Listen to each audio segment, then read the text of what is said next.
હર્ષ સંઘવી ખુલ્લેઆમ બોલે છે, ગઈકાલના ગરબાના વિડીયો આપણે જોયા હશે કે ભાઈ ગુજરાતીઓ અહીંયા ગરબા ન રમે, ક્યાં પાકિસ્તાનમાં જઈને ગરબા રમે. અને બીજી બાજુ ગેનીબેન ઠાકોરનો જવાબ આપે કે ભાઈ 12 વાગ્યા સુધી રાખો, તમારે તાકાત નથી કાયદો વ્યવસ્થા સંભાળવાની. તો આ રાઇવરલી માના આરાધ્યના પર્વ ઉપર કઈ રીતે જુઓ છો કે આમાં પણ રાજકારણ? જુઓ, ભારતીય જનતા પાર્ટીના ભાથામાં અગર કોઈ એક રામબાણ બચ્યું હોય તો એ હિન્દુત્વનું છે ને, એ કટ્ટર હિન્દુત્વનું. યસ. અને એવું લાગે છે જગદીશભાઈ, તમને રોકું, હર્ષ સંઘવી પોતાની છબી યોગી આદિત્યનાથ જેવી બનાવવા માંગે છે કે હું નરેન્દ્ર મોદી પછી ગુજરાતનો કોઈ હિન્દુ હૃદય સમ્રાટ હોય તો હવે હર્ષ સંઘવી છે, બીજું કોઈ નહીં. બિલકુલ સર, કારણ કે આપણે બધા જ જાણીએ છીએ, દીક્ષિતભાઈ, કિશનભાઈ, આપણે જાણીએ છીએ અત્યારની જે મૃદુ સરકાર છે એ નહીં ચાલે એવું મક્કમપણે હાઈકમાન્ડ માને છે. ભારતીય જનતા પાર્ટીનું હાઈકમાન્ડ મક્કમપણે માને છે કે હાલની મૃદુ સરકારથી લાંબો સમય ચાલે તો ભારતીય જનતા પાર્ટીને જ નુકસાન થાય એમ છે. એટલે અત્યારે જે નગરપાલિકાઓની ગ્રામ પંચાયતોની ચૂંટણી છે ઓક્ટોબર નવેમ્બરમાં, ત્યાં સુધી ખેંચવું પડે એમ છે કોઈ ભોગે, જેથી કરીને વિપક્ષના હાથમાં મુદ્દો ન આવે કે આ રૂપાણીની જેમ આ સરકાર પણ તમે પોતે જ કાઢી મૂકી. એનો અર્થ એમ થયું કે પ્રજા તો કહેતી જ હતી કે ત્રાસી ગયા છીએ, તમે માનતા નતા, હવે તમે સ્વયં ત્રાસી ગયા છો, તો આનાથી મોટો પુરાવો કયો હોઈ શકે? એ મુદ્દો વિપક્ષના હાથમાં ન આવે એટલે ધરાહર મૃદુ મુખ્યમંત્રીને ચલાવી લેવામાં આવી રહ્યા છે. પણ આફ્ટર વોટ નેક્સ્ટ એ જે પ્રશ્ન છે, તો અત્યારે હોટ ફેવરિટ તરીકે હર્ષ સંઘવી છે અને એ મીડિયા ફ્રેન્ડલી છે. એના ગમે તેવા અત્યારે જેટલી પણ આપણી નજરે જોવા મળે નબળાઈઓ, કોઈ એને નબળાઈ વિશે પૂછતું નથી અને એની બધી જ સબળાઈઓ જે છે એને અત્યારે પ્રેઝન્ટ કરવામાં આવી રહી છે. જેમ કે એણે મંચ ઉપરથી કીધું કે શું નોરતામાં અમે અહીંયા ન રમીએ તો શું કઈ પાકિસ્તાન જશું? આ યોગી આદિત્યનાથ બ્રાન્ડ એક નિવેદન છે અને એ નિવેદન તાળીઓની બોછાર જે છે ને એ ઝીલાવી શકે એ પ્રકારનું છે. પરંતુ વાત એટલી છે કે ખબર છે કે આ બધું બોલવા છતાં પણ આજની તારીખે કોઈ સુપ્રીમ કોર્ટમાં પેલા કોંગ્રેસે સુઓ મોટો કરેલો આના ગયા વર્ષે, અને એમાં સુપ્રીમ કોર્ટે કીધું કે 10 વાગ્યા એટલે આ તો નોરતા છે એટલે 12 વાગ્યા સુધી, 12 વાગ્યા પછી અમુક ડેસિબલના અવાજો કરવાની મનાઈ છે. કારણ કે વૃદ્ધો હોય, બીમાર હોય, છાત્રો હોય, બાળક હોય, એ બધાને નડે. તમારો ઉન્માદ જે છે એ ઉત્સાહ છે એ ઉન્માદમાં પલટાઈ જાય એવું ના ચાલે, એવું કોર્ટનું છે. હવે કોર્ટમાં પાછો નિયમ છે કે કોઈનો ફરિયાદ આવે તો ચુકાદો કરે, બાકી કોર્ટ કઈ પોતે ખાપકે નહીં, સુઓ મોટો એ ન કરે. હવે કોંગ્રેસ ચૂપ છે, પણ આજે ગેનીબેને કીધું કે ભાઈ તમારામાં ત્રેવડ નથી કે 12 વાગ્યા પછી તમે કાયદો વ્યવસ્થા સંભાળી શકો. ભાઈ 12 વાગ્યા નહીં, એમ તો આખું રજવાડું ગુજરાત આખું છે ને, 24 કલાક એ તો છે જ, જે છે તો છે. બંને તરફથી લોકો એટલે કે રાજકીય રીતે પણ કોંગ્રેસના ગેનીબેન હોય કે ગૃહમંત્રી સંઘવી હોય, બંને લોકો એના મતદારો ઉપર એક પ્રભાવ છાંટવાની કોશિશ કરી રહ્યા છે.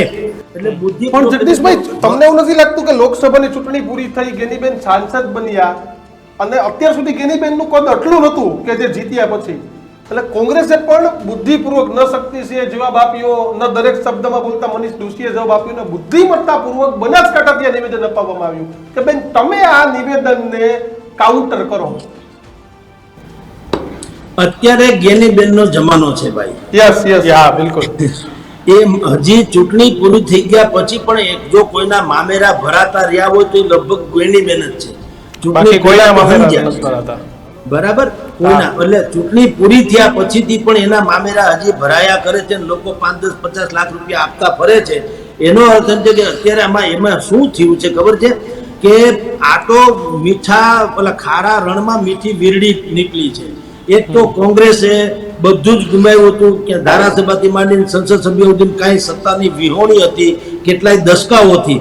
એમાં ગેનીબેન નામનું કૂપળ ફૂટી અને બધાને એમ થયું કે હાશ ક્યાંક આને શીતળ છાયા મળશે.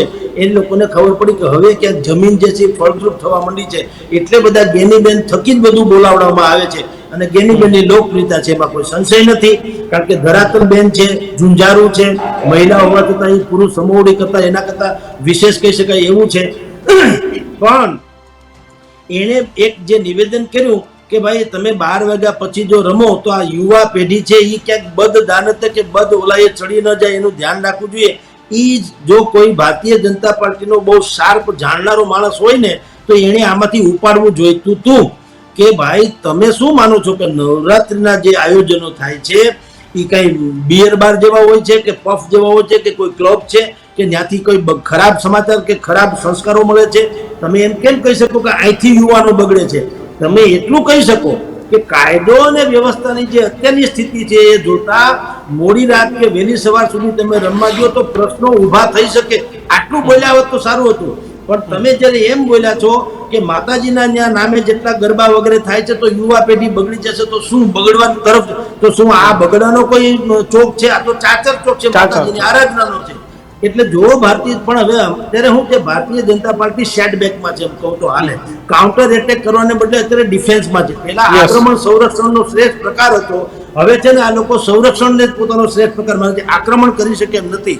એટલે એનું કોઈએ નોંધ નહીં, આક્રમણ તો ગઈ રાત્રે હર્ષ સંઘવીએ કર્યું કે ભાઈ પાકિસ્તાનમાં જઈને ગરબા રમવા ગુજરાતમાં કોઈના પેટમાં તેલ રેડાય છે, તેલ બધા રેડાય, ગરબા- ઘણાએ એક્સેપ્ટ કર્યા. પણ કોંગ્રેસે ગેનીબેન નામનું બાણ એવું છોડ્યું કે ભારતીય જનતા પાર્ટી કાઉન્ટરના મુદ્દા પર આવી ગઈ. અને છેક અહીંથી કરાચી સુધી હર્ષ સંઘવીએ પોતાનો અવાજ પુગાડ્યો. ઓલા પાકિસ્તાન વાળાને ખબર નથી કઈ નોરતા હાલે, એને યાદ કરે એવું કે નોરતા રમીએ છીએ. પણ મેં કીધું ને એ તાળીઓ બટોરવાની વાતો છે. ભલા માણસ, તમારે કરાચીમાં ગરબા સંભળાવવાના નથી, કમસે કમ અંબાજીમાં સંભળાવો તો માતાજીના કામ ત્યાં જરૂરી છે. અને બીજું, આપણી બેન દીકરીઓ જે છે 64 જોગણીની જેમ પવિત્ર રહી શકે અને એ વ્યવસ્થા તમારે કરવાની જરૂર છે. તમારે છાતી ઠોકીને એમ કહેવાની જરૂર હતી કે આ હર્ષ સંઘવી હું બેઠો છું, કોઈની મજાલ તે દીકરી સામે કે ચૂકે કોઈ કરીને જાય, એને વાત કરવાની હતી. બાકી તમે છાપટા થઈને નાચો એ કઈ ગૌરવભરી વાત નથી, સમજી લો.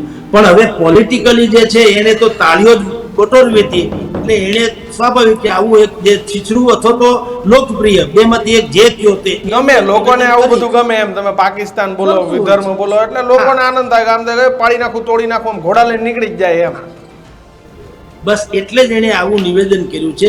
જ્યારે કે એણે એમ કરવાની જરૂર હતી કે હું અત્યારે ગૃહમંત્રી છું, છાતી ઠોકીને તમને કહું છું વ્યવસ્થા અમારી એવી છે, બધી બેન દીકરીને કહું છું કે લેશ માત્ર ફિકર કર્યા વગર, મમ્મીને પણ કીધા વગર તમે ઘરેથી નીકળજો, તમારે કંઈ થાય તો મને ફટ કહેજો. પણ હવે એ તો એને ખબર છે કે આ આવું આપણે જોખમ કર્યા જેવું નથી.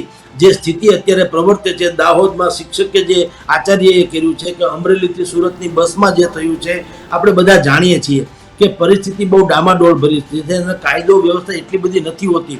અરે એ બધું તો જવા દો, એસઓપી જે રાજકોટમાં ટીઆરપી કાંડ થયું ને 27 જણા જીવતા ભડથું થઈ ગયા પછી અહીંયા લોકમેળો બંધ રહ્યો. આપ જાણો છો ઇતિહાસમાં પહેલી વાર એવું બન્યું કે ગુજરાતનો સૌથી મોટો, સૌરાષ્ટ્રનો સૌથી મોટો લોકમેળો રાજકોટમાં હતો. એ આ એસઓપીને કારણે કે ભાઈ અમુક પ્રકારની કાયદા કાનૂનની તમારે પાલન કરવાનું આવશે તો કોઈ ન કરી શકાય નહીં, રદ થયો. એવી રીતે નવરાત્રિમાં પણ તમે જુઓ એ જ ચાલે છે. અત્યારે તમારે સુરતમાં થયું, અમદાવાદમાં થયું છે, રાજકોટમાં થયું, વડોદરામાં થયું છે. જે મેગા ઇવેન્ટ્સ છે, જેણે મોટી મોટી નવરાત્રિના આયોજન કર્યા છે, એને પણ હજી મંજૂરી ગઈકાલ સુધી તમને કહું રાતના 12 વાગ્યા સુધી મંજૂરી નથી મળી, છતાંય બધાએ ઉજવ્યું તો ખરું. આમાં કોઈ પોલીસે કોઈનો વાળ વાંકો કરી શક્યો નથી. એટલે અંદર ખાને એમ કહેવામાં આવ્યું છે કે ભાઈ ભલે રમતા જાહેરમાં તમારે સુપ્રીમ કોર્ટ કે તમે કહ્યું કે અમે એસઓપી જાહેર જગદીશભાઈ, આમે આપણે સરકારમાં અડધા કામ મૌખિક સૂચના ઉપર જ હાલે છે કે તમે કરી લો, અમે જોઈ લેવું એમ, તમે તમારે એની ચિંતા કરો નહીં એમ.